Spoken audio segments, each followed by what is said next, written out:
Good afternoon, good evening, good morning, depending on where you are. This is Katania Alvin on the 24th of March. It's evening here in London. Now, I've just been writing a general resume, really, of these times, these historic times that we're in, all happening at once. Think of it as an allegory of a fabric knitted in or woven in with three specific strands, probably more than that. But you've got the change of currency from fiat to a gold-backed system. That's huge. This was brought about by the BRICS in 2008 after the banks crashed the system there, and you got a huge collapse from that point. And from the BRICS are Brazil, name comes from the countries, but more countries than this are involved. Brazil, Russia, India, China, and South Africa. Now, South Africa really is Zimbabwe, as I've been informed. And Zimbabwe has an immense amount of gold, and they are acting as the collateral for the world's gold support. Each country, the BRICS incentive has brought each country having their own gold. More countries are part of it than just those names. Now, this is part of the RV, the revaluation. And when I read the Restored Republic report,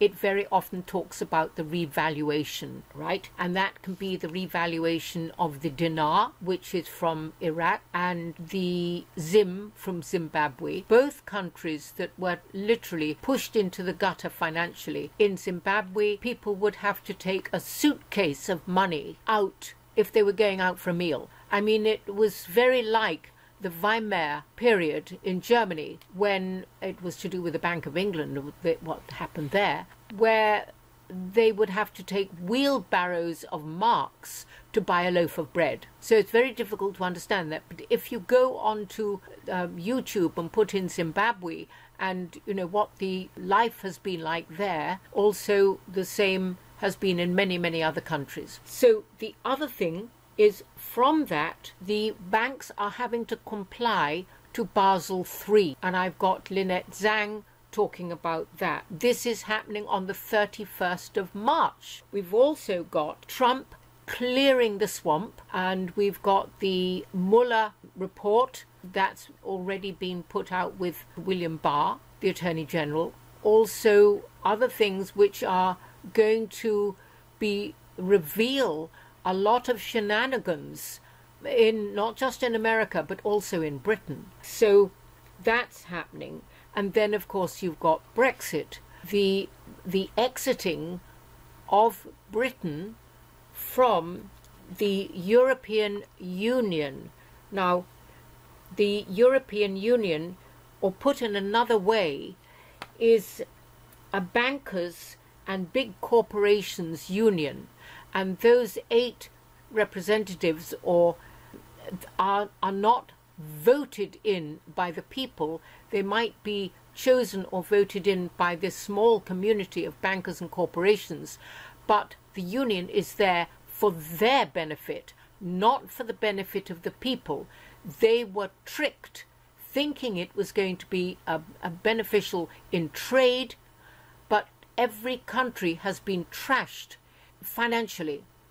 In Greece, ordinary people were having to put their children in orphanages. This was some years ago. They couldn't afford to feed them. The French are uprising. This yellow vest movement is because they can't afford to live. And it's happening in many other countries. Stephen Turvey talks about it in an extremely good way. So the European Union, many people don't realize this, but it is not a democratic organization or union. It is an ideology based on socialism, and it is communistic. The ideology is to push people down instead of allowing them their unique incentives to create business.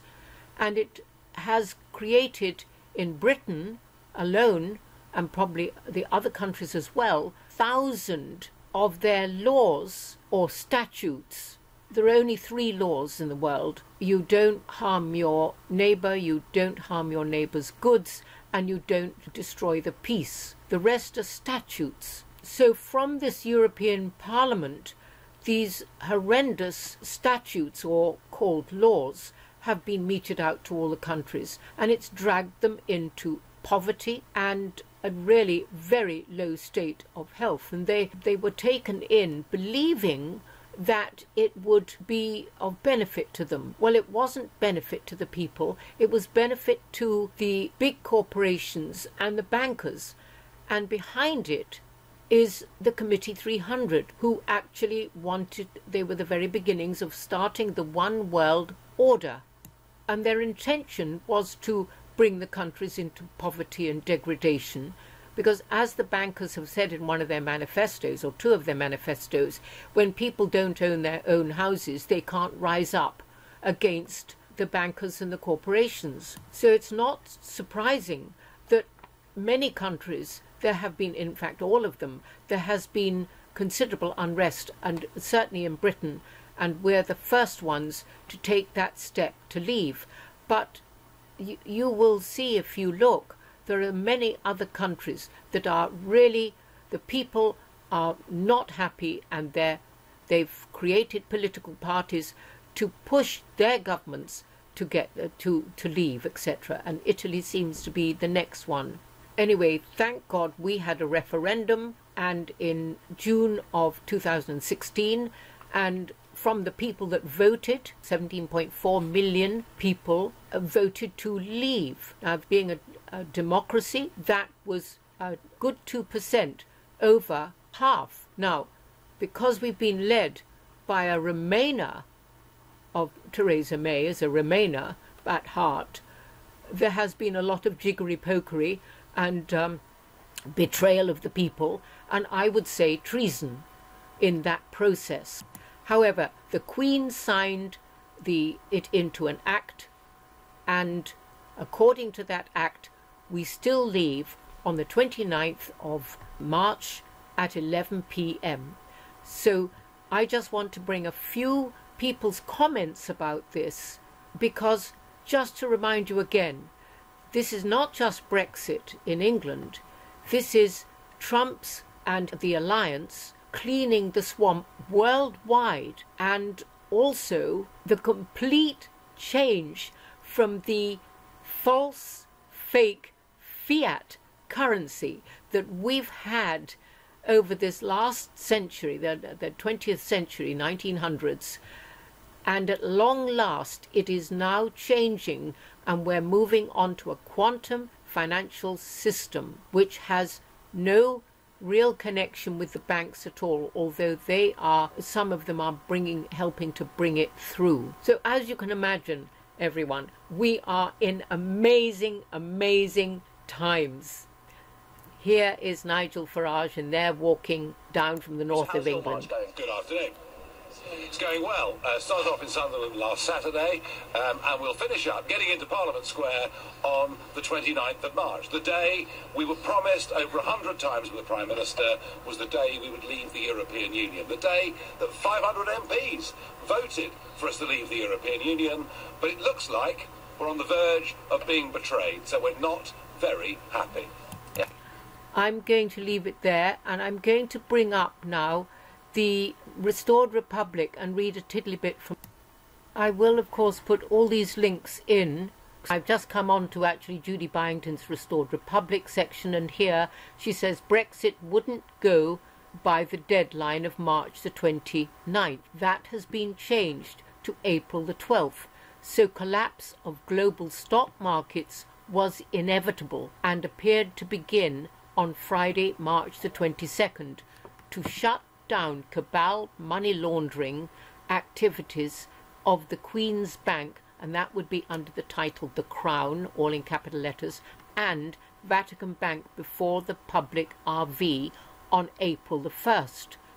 Here she continues with mass media distraction, packages were waiting to be rolled out, and various other things that were going on, but you can read it there. And the cabal tried to the third being complete exposure of the cabal operatives, who would be made public if the cabal tried to stop the revaluation, the RV. and disclosures on the Gitmo 9/11 and the FISA tribunals.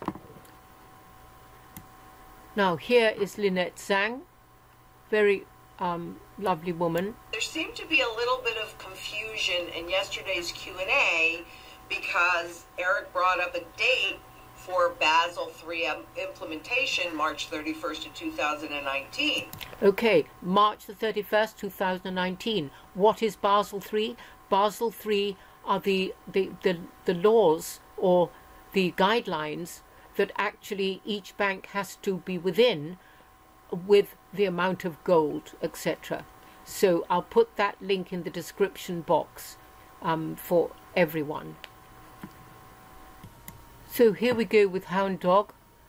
23rd of March, and Brexit. Theresa May deploys her troops to a nuclear bunker under the Department of Defence. And that's going to be the topic for this evening. So Theresa May has deployed 3,500 troops placed in a nuclear bunker under the Department of Defence. And I think I mentioned to you that there would be a certain amount of craziness as we drew to the point where this deal was going to shut down and we were going to leave Europe with a no-deal Brexit. So the fear-mongering, and I'm sure the newspapers are just absolutely full of it, as we will see in a moment, about the doom and gloom and, oh my God, this is all over, we're in big trouble now.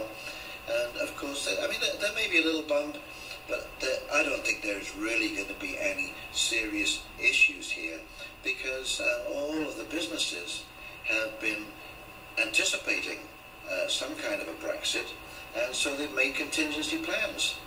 In fact, I think I uploaded about a month ago or so a business chap being interviewed outside of the House of Commons saying exactly that all the businesses were ready, and what they were concerned about was this indecision was the biggest part of the problem for them as business people.